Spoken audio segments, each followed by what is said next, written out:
Jesse, cue it up. Everybody in their places. It's time to go. Are we rolling? Yeah, we're rolling. Okay, let's get it done, everybody. Let's go. Hey, Ragan, how's my hair? Is it okay? Poxy, they can't see you. All right, come on, let's go. Let's do this, people. Poxy, start on page 4. Get the Here we lines are. right this time. All right, I got it this time, I swear.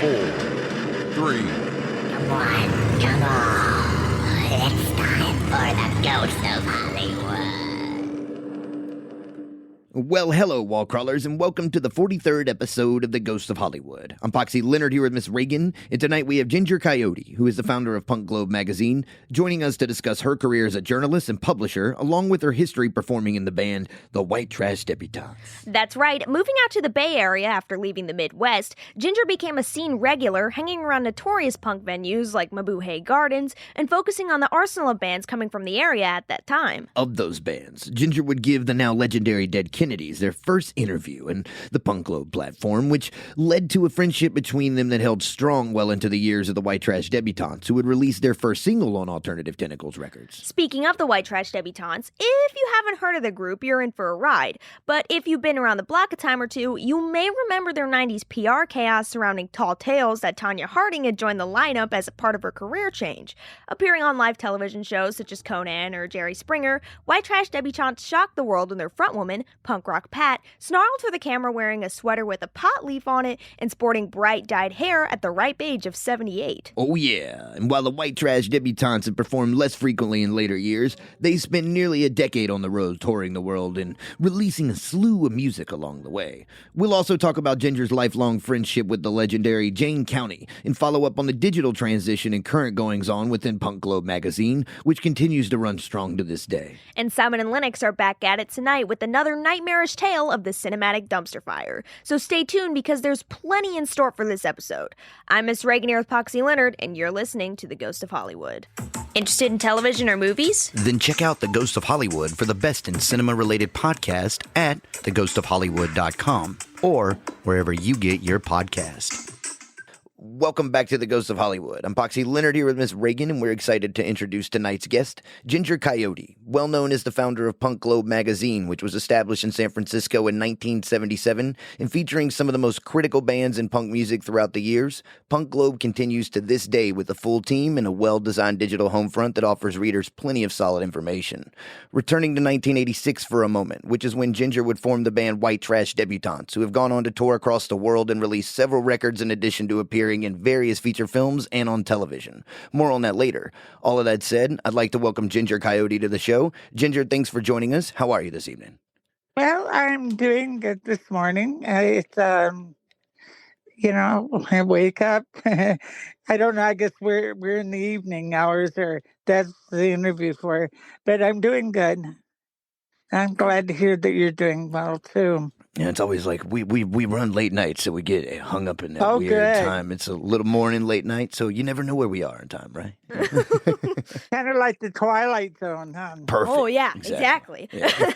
But to start us off, so Punk Globe has existed as a magazine for over 40 years across various formats, with its current state being an online magazine. How have you maintained its continuity over the years? And what kind of transitions have you had to make to preserve or improve Punk Globe? I would say that just tenacity has made me keep on doing it. I enjoy spotlighting bands and giving them chances. And I used to do a lot more up-and-coming bands. And now I'm more, I do look for names that, that will draw people, and also up and coming bands. It's kind of a combination of both. All right. Now, because the most recent issue you've done, it has the briefs, which are pretty notable, but you've also taken on you take on a lot of different topics. And you had one with Greg Turner from Angry Samoans. So there's, you cover a variety of stuff because Greg's done a lot of different things as well. So. Yeah, his publicist, Joe Black, contacted me and asked me if I'd be interested in interviewing him. And I met Greg a long time ago, and we got along okay. It was like there was not love at the pier between us, but it was fine. He's friends with my friend Jeff Dahl, and so I really appreciate I love Jeff. Now, how do you all go about acquiring bands, or getting the pieces you have put together? Is there kind of a group decision on that, or do you primarily decide what you want to work, or sometimes do people reach out to you? Their publicists or themselves contact me and ask me if I'm interested in doing an interview with them, and I can either say yay or nay, and if they interest me, we'll go for it. I've just recently acquired two people that are doing video interviews for me.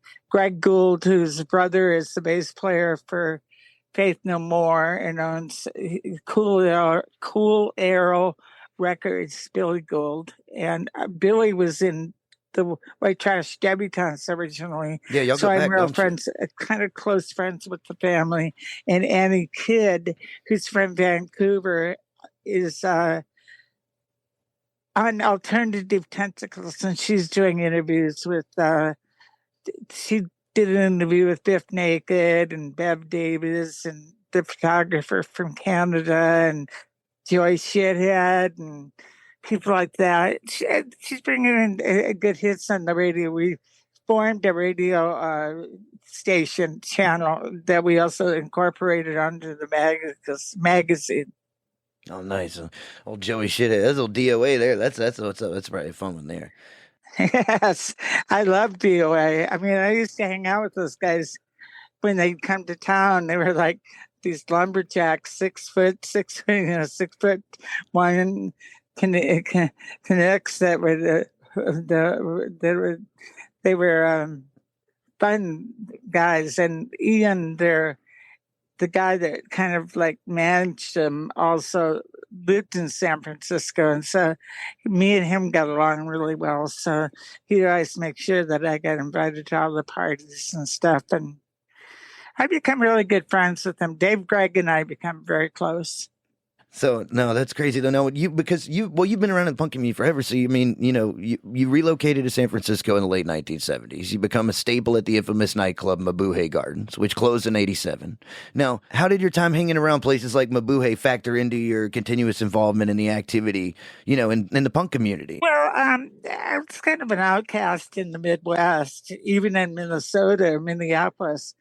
It was too cold, and I was kind of like when I was growing up, I really liked bands like Yes and Mount the Hoople and David Bowie and all that stuff. And the majority of people in the Midwest were not into that music. And I used to listen to this radio station called The Heretic Hour. Clyde Clifford, who rumor was that it was really Alfred from Batman, but he used to play music on there that was more to my liking. And then there was a station in Minneapolis or Chicago called WLS, and it played more. Like Yes, I liked Roundabout and ELO and Mott the Hoople, especially Savoy Brown. I sort of liked Thin Lizzy. I loved. I have a funny story about them. I went to see them once here, or when I lived in San Francisco. I went to see Thin Lizzy at Winterland, and Bill Lynette invited me to come back to his hotel, and so I went and knocked on the door, and he answered the door wearing some Speedo underwear. Oh. Well, he was fun. He was a nice guy. Not as fun as Robert Plant, but Oh, wait. All right. So what makes Robert Plant more fun than Phil Lynette? You got me intrigued here. okay. Well, I was at a Pretty Things party at the Holiday Inn on Union Square, and I was in this room, and there was this hassock,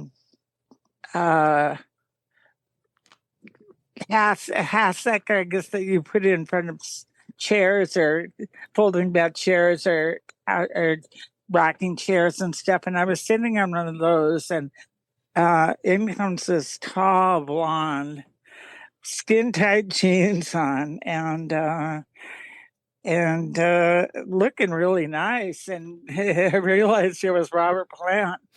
And he told me that he knew what I needed. And he started reaching in to his pants. And I thought, I mean, are you going to pull it out right here? So I said, I don't know if we should be doing this here. And then I'm not into the voyeurism thing that much. And so he said, just open your mouth. And he put 3 Quaaludes in my mouth and then had tequila. And so I ended up drinking tequila to chase him down with. That was the first time I ever did a Quaalude. Oh my, whoa. man, those are like things of legend now. You know, Quaalude. So, Yeah, I used to do them in the 80s and I guess the late 70s was when I met Robert. He was, we ended up becoming friends, and he invited me to the Day on the Green show they played with Derringer. And I can't remember all the other bands that were on the bill, but I told him that I would only go to the show if I had backstage passes, because those Day on the Green things are like real redneck, you know, with the guys, the jock guys with the girls sitting on their shoulders with no tops on, all that stuff. That didn't appeal to me. Plus the crowd. I'd gone to a Day on the Green show a long time ago, and I was just miserable there. It was like going to a baseball game. I went to see Willie Nelson. It was at the Giants game, and I love Willie, and I love his son, Micah. But hanging around all those people, those sports people, did not excite me. I did not enjoy that at all. he just came through here about a month or so ago, so he's still rolling though, still going. Yeah, I mean, I'm more friends with his son, Micah, now. He's in a band called, what's the name of them? I can't remember right offhand, but that's how I met Micah. And I guess there's another one too, an older one that plays with Willie and also with Neil Young and stuff. They're nice guys. I mean, his family's really nice. I met his mother and Micah's mother, Willie's wife, and she makes all this weed products and stuff. And I had hurt my leg. I'd burned my leg like 3 years ago, and I was in real severe pain. And so Micah suggested I contact his mother about getting this herbal or medical or marijuana balm that I could put on the legs. So I contacted them and got some of her weed brew. Did it work? Did it work out the way it needed to, or? Well, it helped a little. I mean, I'm not. I don't know. Cherry Vanilla used to give me all those edible things, and when I took them, I thought it was on acid. It was like all these colors and stuff, and I can't smoke marijuana because it really hurts my lungs. So, Yeah. I mean, so taking it back to Mabuhay real quick, like that's Dirk. Dirk's and you were tight with him back then as well, right? And when I first met Dirk, I hated him. I thought he was just the biggest jerk in the world, and he had a facade that he wanted people to think that he was, you know, this. His whole thing was like, at the end of the night, he goes, "Go home, you animals. We want you out of here. Go cash your SSI checks and come back tomorrow."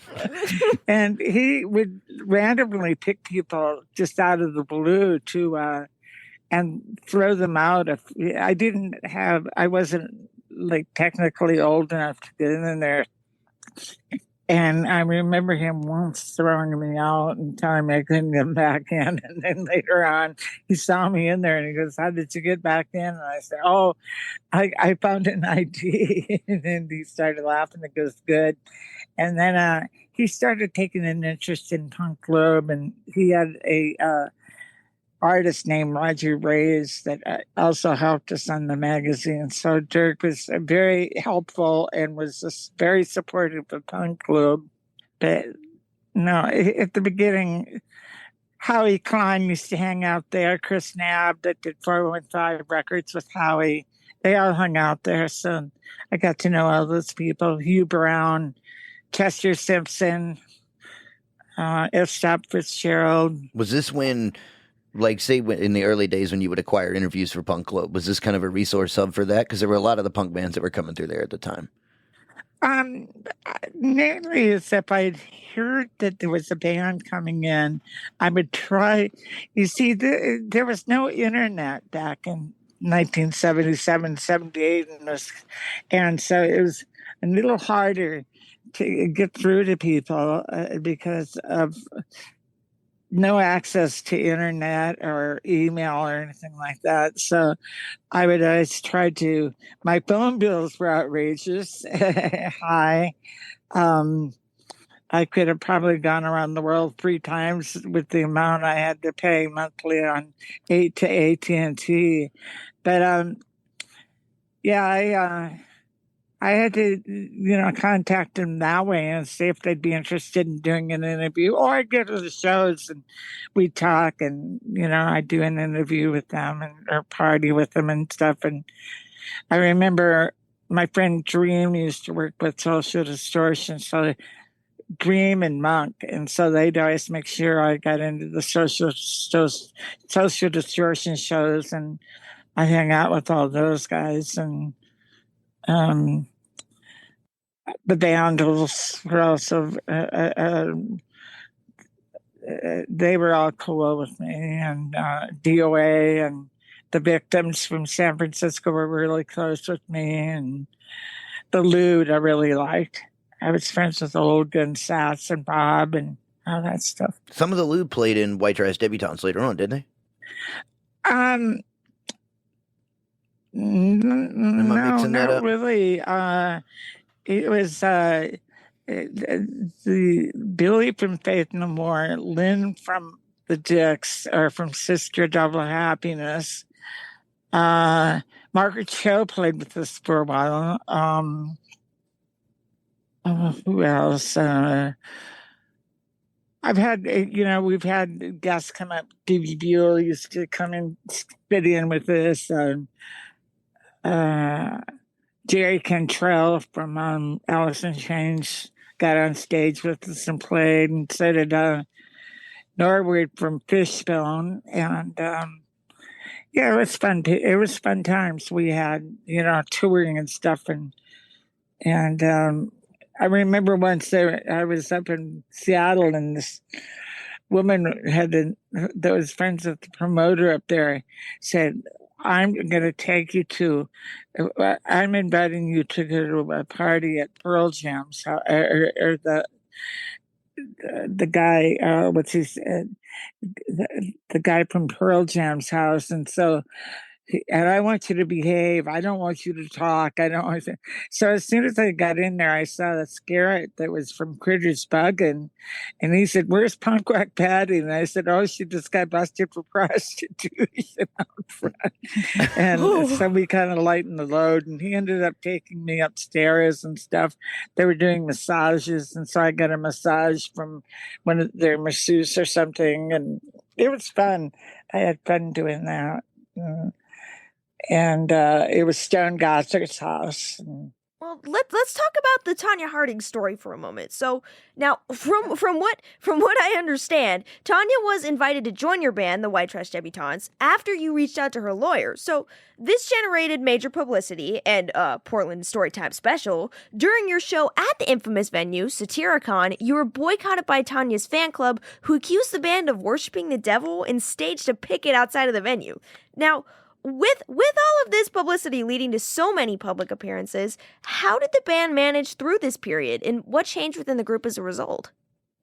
Well, we've had various members of the band, but I mean, that's also has to do with that, touring and stuff, and we're living in San Francisco was very expensive, so it was hard to find people that could tour because they couldn't take time off of work and everything. So but with the Tanya thing, Levon, whatever her last name was the president of the Tanya Harding fan club, and they came to our show and they said that we were sensationalizing on Tanya.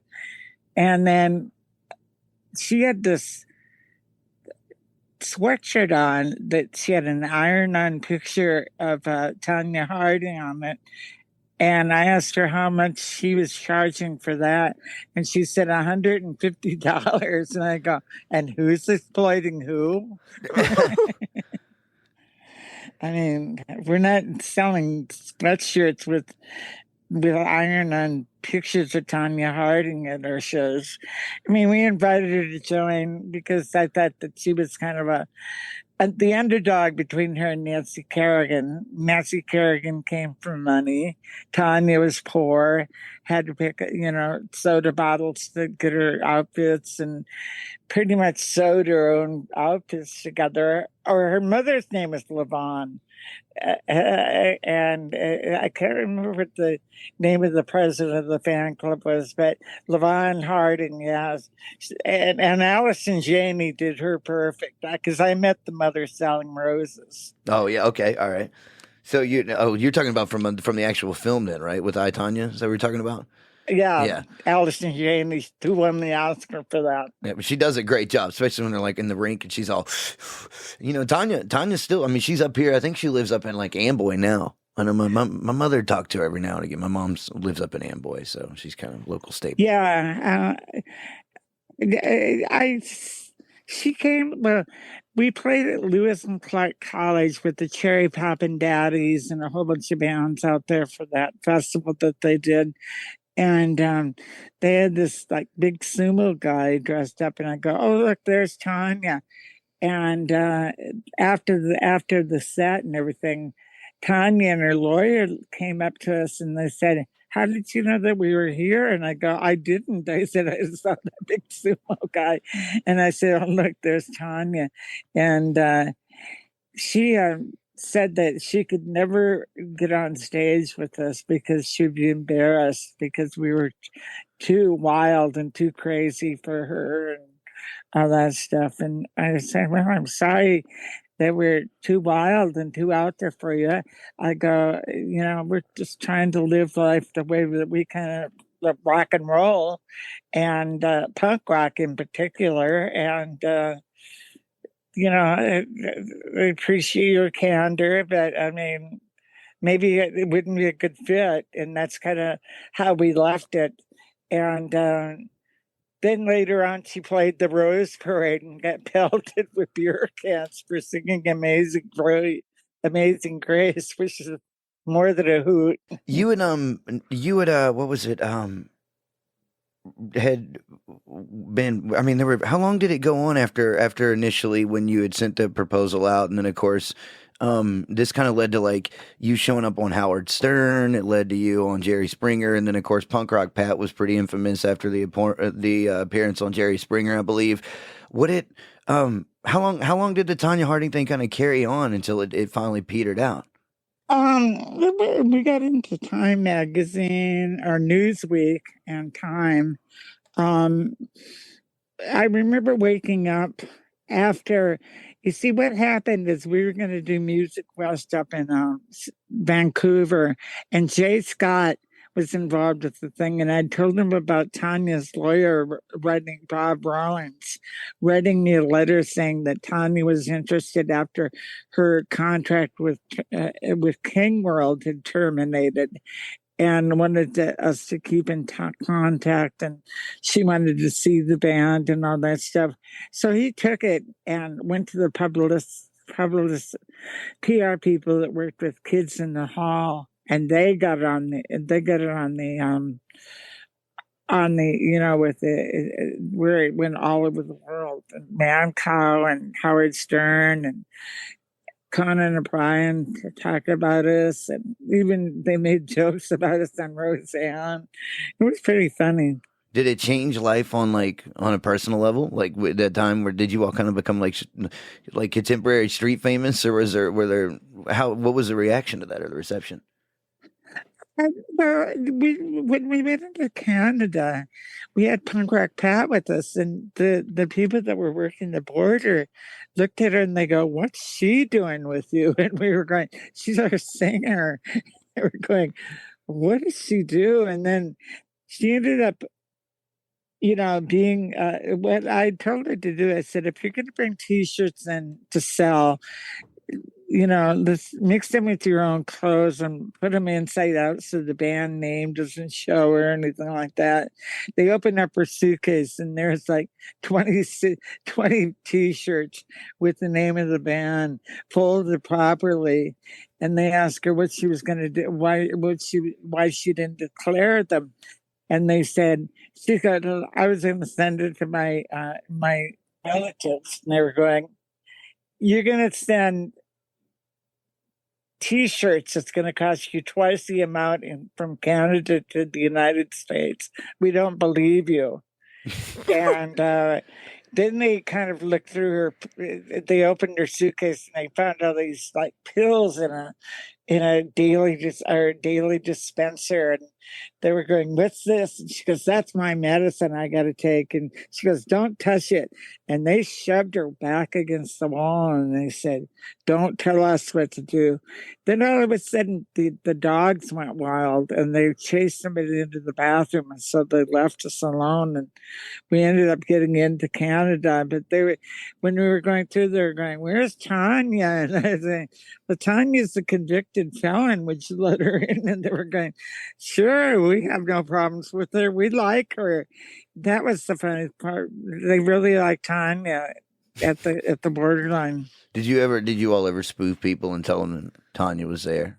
Oh, I would always, I used to do that when we did a cover of "Living La Vida Loca," and I met Ricky Martin before he come out and everything, and I thought he was real cute, and I liked that "Living La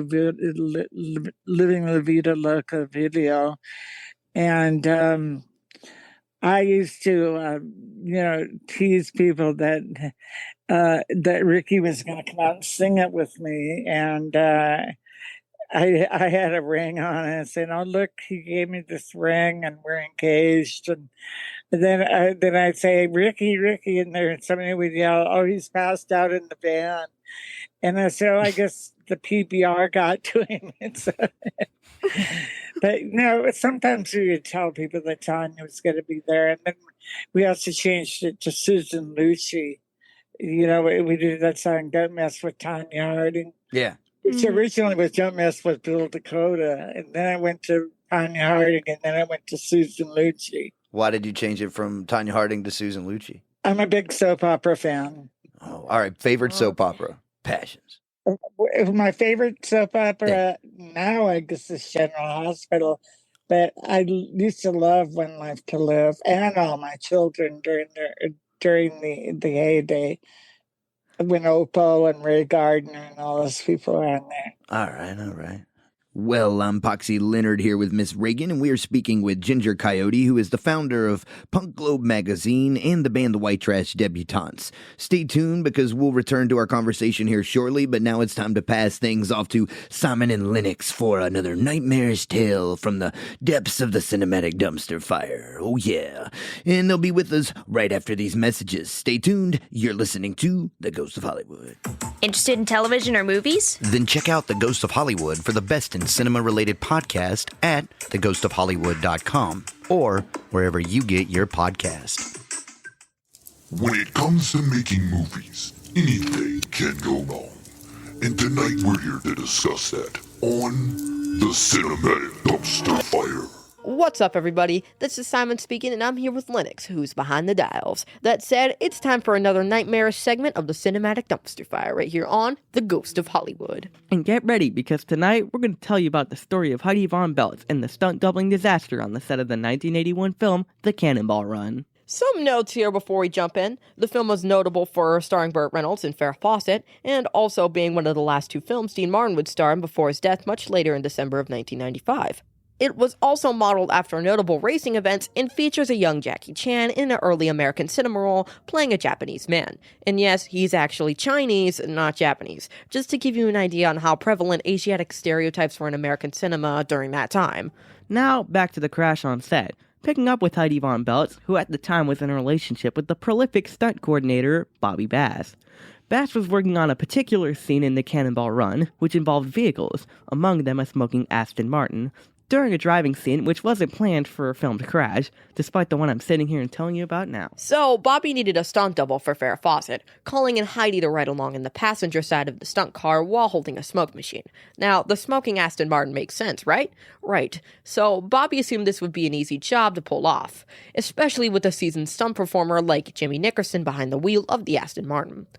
But after going over the stunt itself and seeing the car was lacking seatbelts and several other safety features, both Jimmy and Heidi became apprehensive and requested changes be made to the car before the stunt. However, the production crew at this time felt that these safety features weren't absolutely critical given that there were no car crash involved in the scene, so they decided to forego them and executed a first take fairly successfully. But the film director, Hal Needham, wasn't satisfied with the pacing of the scene, which led to an improper restructuring of it, with intentions of accelerating the pace, meaning the cars would be moving substantially faster than they had been initially. This led to Nickerson requesting the necessary safety features to be installed in the car before the second take, but it just never came to fruition. And this is where disaster struck. Shortly after beginning the take, Nickerson failed to execute an escape path in the Aston Martin and collided directly into a van that it was supposed to maneuver around. The impact projected Heidi through the windshield, breaking and crushing her neck, which rendered her quadriplegic. Nickerson was also critically injured, although both of them would survive. Now for the legal part, which is where things get sort of interesting, so we'll try to slow it down and make sure we can provide all the sensible language necessary to understand how it all played out in court. Alright, so here's what happened. The production company for the Cannonball Run purchased insurance coverage under a company called Pacific Indemnity, but they also purchased excess coverage from another company called Interstate, which replaces the primary in the event of caps. When the accident happened, the court determined that Heidi held a 35% fault rate because she was aware of the danger presented by not using safety harnesses in the car. While the other parties agreed to settle, Interstate refused to contribute, stating that it had a clause that excluded coverage from bodily injury due to the stunt performances. Now, this is where it gets tricky, so pay attention. Once Heidi filed mental anguish as a part of the claim, it meant that Interstate had to defend it on the grounds that there was no exclusion for mental anguish, and if part of a claim was found pursuable without exclusion, then the insurance company had to defend it. But because she had a 35% responsibility for not using the seatbelt on set as a professional stunt performer, the lawsuit awarded $4.55 of $7 million. And since Von Beltz had been awarded substantial amounts in previous settlements in concerning the crash, these amounts offset the $4.55 million to $0. These previous settlements mostly covered health-related expenses until Heidi's death in 2015. Following her recovery from the crash, Heidi would write a memoir entitled The True Quiet, My Sole Purpose, where she discusses her life before and after the crash. The Cannonball Run, while doing well at the box office, was critically panned and nominated for 2 Razzie Awards. Jimmy Nickerson later recovered and continued his career as a stunt performer, while Bobby Bass would go on and become a prolific stunt coordinator for his work in movies such as To Live and Die in LA, notable for his stunt performances during a car chase. And that's it, everybody. This is Simon here with Lennox, and you've been listening to another segment of the Cinematic Dumpster Fire. When we return, Poxy and Ragan will continue their conversation with Ginger Coyote. Stay tuned because you're listening to The Ghost of Hollywood. Interested in television or movies? Then check out The Ghost of Hollywood for the best in cinema-related podcast at theghostofhollywood.com or wherever you get your podcast. Now, regarding Punk Rock Pat, where did you meet her? And I work in a marketing research firm, and she worked there too. And she was a hoot, you know. She would asking all these people questions right up at the interviews that we had to do sometimes for like 20 minutes and everything. And I would hear her going, one of her lines was. It was, now I have to ask you some personal questions. I'm 78 years old. So don't feel bad when I ask you how old you are. And I said, why do you tell them that? She goes, well, I figure if I tell them that I'm 78, that they won't feel bad saying that they're 76 or something. I was going, oh, well, that's a good idea. And she'd take it up for up into the part where they talked about how much income they made. But sometimes they'd hang up on her, and I would hear her go, "Bullshit." And I knew she was a hoot. So, and we also worked with people that were in the what's in not the dwarf. It was some of the guys in the dwarfs, and also those they were a Seattle band. They were a hardcore band that was popular back in the '90s and stuff, and we worked with we worked at the marketing research with all them, and they all got along with her. So I thought, why not ask her to be in the band? So we did. I had another old woman in the band named Lenore, and Lenore, like we were had gotten this gig, and the current affairs of the thing on Lenore, but we got this gig in Reno, and she bailed on that. And so the person I was working with this as a manager fired her. So then I ended up asking Patty to join the band. Patty was a hoot. She would wear this pink wig, and when we were on when we did Jerry Springer. Greg Kinnear did that thing, Pox Soup or something, and he compared it to Team Edna. Team Edna. Yeah, she there was. I mean, that was pretty much what did things. How did life change for her once you guys got on? Once you were all on television and stuff like that. Once you all started. Oh, people knew who she was. Her big line was. It was she would go into restaurants, and a lot of people knew who she was. And her thing was, "I want to set up for 7 people," and I go, "Why do you say that?" And she goes, "Well, that's like that you went silverware and everything for 7 people." And I said, "Oh," and she goes, "I was a cocktail, or I was a waitress at a restaurant, and I learned that." So that was her big thing that and then she would also tell people about how she read in the National Choir about a crow picking up a cigarette butt and taking it to the haymow of a barn and setting the barn on fire. So she would tell people to watch their hot butts and to practice safe sex and always wear a condom. Oh man, wow! That's when you went into the studio. What Pat was Pat on? Let's talk the first record real quick. So, White Trash Debutantes' first record, San Francisco, right? You released that in 1991. Now, what do you remember about the recording session? And Pat wasn't in the band then. She ended up coming in to crawl for it. Okay, so 94 is when Pat came in then. Yeah, and we had Billy from Faith No More who produced us with the San Francisco thing for Biafra. And that was fun. It was a good, the alternative tentacles were cool. They helped us out quite a lot. They got us a lot of interviews and stuff. Oh yeah, no, you would you and Jello kind of go back. You did the premiere interview for the Dead Kennedys, correct? In Punk Globe. Yeah, I met Biafra as pretty much the day that he moved from San Francisco, from Colorado to San Francisco. His name was Eric, and he told me he wanted to form a band, and we started like going out with each other and hanging out, and then I kind of,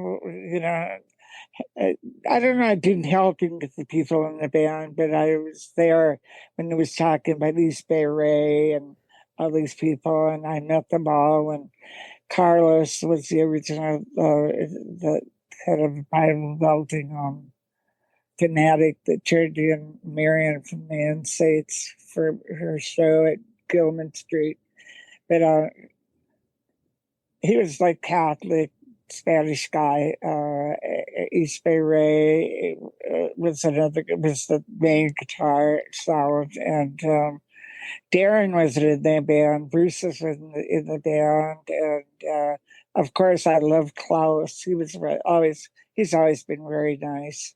And I get along with Darren, with DH. He was cool. So you all kind of run together. The first record comes, San Francisco ends up coming out on Alternative Tentacles, but that's the only time that's the only record you released with them, because the second one was Desperate Attempt, which was like a kind of more like a hardcore punk label. I'm pretty familiar with it, like Concrete Socks and bands like that coming off of there out of Kentucky to follow that in '94, and that was the release with Pat, right? Yeah. So what happened in that 3-year period between '91 and '94, and how come you only did one release with Alternative Tentacles? Well, we did a lot of comps. I was suggested that send music to be on comps, so we got a lot of comps and stuff with other bands that were well known and stuff. So that kind of helped us out. And then Alternative Tentacles wanted us to go back in because they were doing a retro thing of all of their old releases. So we had to re-record Bad in Bed, and also Don't Mess with Bill Dakota. We did that. Tri-Bait was on it. Now a lot of their bands that they had released. Then we did something for Caroline Records with Bruce Duff, put together a compilation thing that we put Rudolph on. And then we did the 206 release, and then we did a couple of releases on 206. So you stayed. What led to your relationship with 206? Well, it was a new label out of Chris Barnes, started out of Seattle. I think he's still doing it. 206 were cool. They were nice guys. They were good people. They were supportive. We did. Caroline put Triple X. Caroline put out that compilation that Bruce Duff put out, where we put Rudolph on there, and then we also just recently did a benefit CD that MDC put out for Ukraine. And we put Hey Nick on there. And I also produced a CD of all these different bands, Streetwalking Cheetah, or Motor Christ, Streetwalking Cheetahs. I don't think we used, but Peter Coyote. Who else was on it? There were a lot of bands that was on for. It was a thing that. What they did? They wanted to do benefit records, and I can't remember what the name of the label was. Sub City. So we did that. I produced that for HEAR, which is the Hearing Awareness and Education in San Francisco. Now, when White Trash Debutantes start touring, because you toured like extensively, when did you begin? When did you get on the road? We played a lot, and then all of a sudden people kept saying, "When are you going to come?" So we get on to LA, and then we did shows up in going to Phoenix and New Mexico and places like that, Reno. Then we went and did a couple of U.S. tours, and we went to Japan. That was fun. How was the reception in Japan? Oh, they loved us. It was very fun. We ended up having a couple of backup singers that were Japanese that were working with us. And one of them was kind of a shy, secretary girl. Her name was Toko. And she wore glasses and stuff, and we ended up getting her wearing a boa and a tutu and all that stuff, and wearing a tiara. And we said refer to her as Queen Toko rather than Queen Latifah. Nice. Nice. Toughened her up a little bit there. Oh yeah, and then she would say in broken English, "Don't fuck with Queen Toko." We had fun. Ended up the clubs all had the gear there, so we didn't have to bring too much with us. We didn't have to bring any actual equipment, and I was surprised that most of the sound people were women. And we ended up taking bullet trains to different places that we played. We started off in we played a couple of shows in Tokyo at the Loft, and then we did a show up in Chiba, and then we went down to the Goya and played Hakfin, and then we went to Osaka, and Shonen Knife ended up showing up for a show there. I'd been in a movie with them called that Dave Markey had produced called Blast Off about Shonen Knife, and so All right. that's how I met them. I wanted just to switch gears for a bit. I know in the past you've talked about your work with Jane County and your time in Four on the Floor alongside Jane, Hollywood Lawn, and Cherry Vanilla. So you mentioned that while collaborating with Jane, she reworked your song Punk Rock Republican into Rock and Roll Republican because she thought the original title was too limiting and didn't include all the artists she wanted to call out. She wanted to include Alice Cooper and Johnny Ramone, and we were going to do Kid Rock, but we didn't think he was that well known. And That one would have held up in time, though. I know Gene Simmons was one of them. Gene Simmons, Yeah. oh yeah, she was on the warpath against Gene Simmons because Gene Simmons' son started a band called the Electric Chairs, and she had done a lot of shows with Kiss, and she knew Gene, and she knew that it was Jane County and the Electric Chairs, so she was pissed at Gene Simmons. Oh yeah, I didn't realize his son had a band called the Electric Chairs too. Did anything ever come? I don't think it ever developed very much. He was a tall, dark-haired kid. I can't remember what his name was. I just remember that he was Gene Simmons' son, and he was forming a band called the Electric Chairs. And Well, you and Jane go way back though, don't you? That's like we went back to the days. 80s. I first met her. I interviewed her when she came to San Francisco. We hung out. She played shows with Social Distortion, and we went to parties and stuff, and we hung out. And Jane and I have known each other for years. We're old school.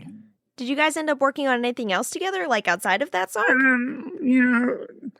Jane lives in Georgia, so it's hard for her, and she's older, so it's harder for her to travel. For a long time, she had a cat house where she had all these cats, feral cats that she was taking care of. So she didn't want to leave very much. And I know that when Don Les was doing that punk rock, doing a revision of the punk movie, he wanted to interview Jane and wanted her to come to New York to do the interview, and she wouldn't do it because she didn't want to leave the cats. So. Well, Don gonna have to get on a plane and fly down there. Here you go. Yeah, Danny Garcia, went down to Georgia and interviewed her for that night, that New York, about CBGB's, that New York nightclub movie that he did. Yeah. I was going to work with Danny. He was going to do a documentary on the Nerves. And I knew Paul Collins fairly well when he was with the Beat. And I met Jack Lee, and I met the other guy, but Danny was like, he loved Jack Lee, and he loved that hanging on the telephone, and that was going to do an interview with Debbie and all that stuff, and we were all excited about that. Then all of a sudden, he wanted Paul to like wear one of those hats that like with the two-tone with the English beat, and they all wore the derbies and stuff. And he wanted Paul to kind of like, because Paul had a bald head, and he said, it might help the documentary if you kind of make yourself appear a little younger. And Paul got really upset and canceled the whole thing. So, and then I, remember meeting Jack, and he was putting up flyers looking for musicians. And he used to play on the street. And I used to hang out down by the Fisherman's Wharf, and that's where I met him. Oh, so they canceled the entire thing over Over Paul Paul's hat? Collins, because he was like the other guy that was in the band. It was Stan Ridgway he was in Eye Protect, or in You're talking about eye protection with Andy from Eye Freeboy? Protection that joined that band. Stan was, but it was the other guy from the Nerves that didn't want anything to do with it, and didn't want. And then Paul Collins got weird about. He was all gung ho for it because he wanted the publicity, but when Danny said, you might want to like make yourself a little more youthful looking and stuff, and so that they canceled the whole thing. I found someone to film my segment and everything, so. Oh, so you were already secured with it. When I talked to Jack's daughter, Cynthia, not too long ago, she said that there was someone, and take this with a grain of salt, but there was some kind of in the works documentary being made around Jack and the Nerves, I think. I'm not sure, so take that with a grain of salt, but I do know. Yeah, that probably is with Danny Garcia. I think you're right, to be honest. Is he the one that did the documentary on Brian Jones? Yep, it's Danny Garcia then. Nightclubbing thing. Yep, it's him. He did a whole bunch of documentaries. I don't know if he did Nirvana or Nirvana, but he did a whole bunch of those bands. He was all into that sound and everything, and he liked the New York sound. That's the reason why he loves Jane, and he really spotlighted her in the documentary he did about CBGBs and Max's Kansas City. Now, I want to talk about Punk Globe just for a second here. So, currently it operates as an online zine. So, can you recall when the newsprint publication ceased? Like, when did you stop producing them? In the early 2000s, I was doing Punk Globe in print because it was so expensive to do. In the 90s and stuff, I was doing them like every 2 months or every 3 months. I would sporadically do it. And the reason I did that is because newsprint, you had to get distributors to. I got Tower Records and Boston Newberry Comics was also a distributor. And they would take magazines and everything. You'd have to send it to them. And then it took like 2 months to get paid for any of the magazines sold. So it was hard to keep doing the magazine as far as finances went for printing. Yeah, you talked a lot in the past about at that time you would do benefits and fundraisers and things, because I know like shipping was expensive and snail mail was slow. So a lot of that stuff really, you're not kidding on the actual cost of physical print, like being pretty heavy. And then to do halftones and all that kind of stuff. Originally, when we would do halftones for the magazine, we got charged like $60-$70 per photo. Oh, wow. Whoa. Just for print. Yeah, and so like with that in mind, what have been some of the new challenges and advantages Punk Globe has experienced with the transition to digital? Well, the digital thing is that it goes worldwide, and you have to pay a hosting company, and you have to get a domain name. That costs money. And we have a guest book, but the guest book is going out of business. And our current webmistress, Nell, is from France, and she was telling me that we should just do Google thing, a Google response, or connected with Facebook, and then have people write on that on the Facebook page. We'll see. I don't know. It's going on I guess she said that the guest books are pretty much old school. All right, so just kind of looking for like maybe like newsletters. I mean, like with you all seem pretty like you stay pretty focused on. I mean, everything looks very up to date and like you've got a lot going on. This new webmistress is brilliant. She's very good. She like works in France for security, for cybersecurity. So she's very knowledgeable and very good. And we were getting harassed from our web host. They had this security company that was saying that there was malware on our website. So she did a whole scan and everything, and then they were it was like this woman was emailing and harassing me. Her name was Dixie Drinks a lot, and she wrote. Finally, she wrote, "Let me introduce myself. I do cybersecurity for the country of France. So I suggest maybe you go back to your knowledge about." And I did research on your company, and your company is scamming people out of money, trying to make them pay like $500 to get their malware taken off of their website, and none of them had malware. So With everything that before we go, with everything that you've done in the punk community through the years, would you say it's ultimately Punk Globe that defines your legacy? that, and also the band. I think the band has been around for a long time. We did the show in New York that Joey Ramone invited us to come. The Circus of the Perverse at the Ritz, and we were, Richie Stotts, Debaters, Debbie Harry, Christine, Marky Ramone, Lemmy, Circus of Power, B.B. Buell, who else was on it? Psycho Sluts from Hell. There was all kinds of bands that we played with. That was really fun. And then we played at CBGB's. Our friend Trash was did the sound there. And she got us a gig there. And we ended up having Amy Carlson from Another World and Rudolph. My guy's name is Rudolph from All My Children. He came to it. And Joey and Richie Stotts and Daniel Ray and Lemmy all came, and they were all in the audience. It was pretty exciting.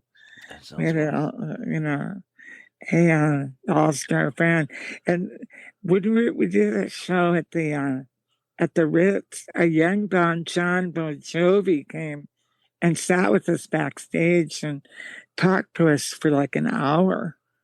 Yeah, you were talking. I mean, you were talking about like Leonardo DiCaprio dancing on stage. You've done it all. Oh yeah, Leonardo, and I was friends with his mom and his stepmom and his dad George, and they used to come see us, and we used to do the time warp, and so Leonardo would get on stage, and it's just a jump to the left and then a step to the right. Oh yeah. now I never Put your see hands him. on your hips. He's just like a big movie star. So. Nice. All right. Well, Ginger, we appreciate you making the time to speak with us here on the Ghost of Hollywood. We wish you the best going forward with Punk Globe, and we like I said, thank you for making time to come and hang out and talk with us. Thank you for the interview. I'd also like to throw out Ms. Lagaya, who was who was working on our YouTube channel, Punk Club YouTube channel, and ask people to check that out and subscribe to the channel. We've got all kinds of good interviews. Greg Gould is doing an interview with Legs McNeil, and he did is doing all these interviews like Joey Shithead, Biff Naked, all these different people we got interviews with. All right, Ginger, thank you for joining us on the show tonight. I'm Poxy Leonard here with Miss Ragan. You are listening to The Ghost of Hollywood. Stay tuned. We'll be right back after these messages. Interested in television or movies? Then check out The Ghost of Hollywood for the best in cinema-related podcast at theghostofhollywood.com or wherever you get your podcast. Welcome back to The Ghost of Hollywood. I'm Miss Reagan here with Poxy and Leonard, and we've just wrapped up a lovely conversation with our friend, Ginger Coyote. We'd like to thank Ginger for joining us on tonight's show, and don't forget that you can check out all the latest interviews, write-ups, and information at Punk Globe magazine by visiting punkglobe.com. We'd also like to thank our crew here at The Ghost of Hollywood for all their hard work on this episode, especially Beth for taking on the daunting task of booking. And thanks to Simon and Lennox for giving us the lowdown on Cannonball Run. They always know how to make every filmmaker just feel so good when it's needed. And also, in more serious news, after 4 years and 35 episodes, our lead writer, Chris Klon, has decided to call it a day. So we just wanted to say thanks to Chris for all of his hard work and dedication to the show throughout the years. We'll definitely miss you, man. Best of luck going forward. All right. Don't forget that The Ghost of Hollywood airs every Friday at 3 a.m. on KBOO 90.7 FM Portland and streams wherever you get your podcast. You can also find more information and visit the episode archives on our website at theghostofhollywood.com. And that'll wrap things up for episode 43. I'm Poxy Leonard here with Miss Reagan. We will be back in 2 weeks as we continue to make our way through season 5. So until next time, wall crawlers. Good morning and good night. The Ghost of Hollywood is written and created by Zach and Reagan Flannery. The show is produced by Mary Elizabeth and mixed by Lennox Flannery. The show is mastered by Grady Sizemore at Microphonic Meltdown in Portland, Oregon. For more information, please visit theghostofhollywood.com.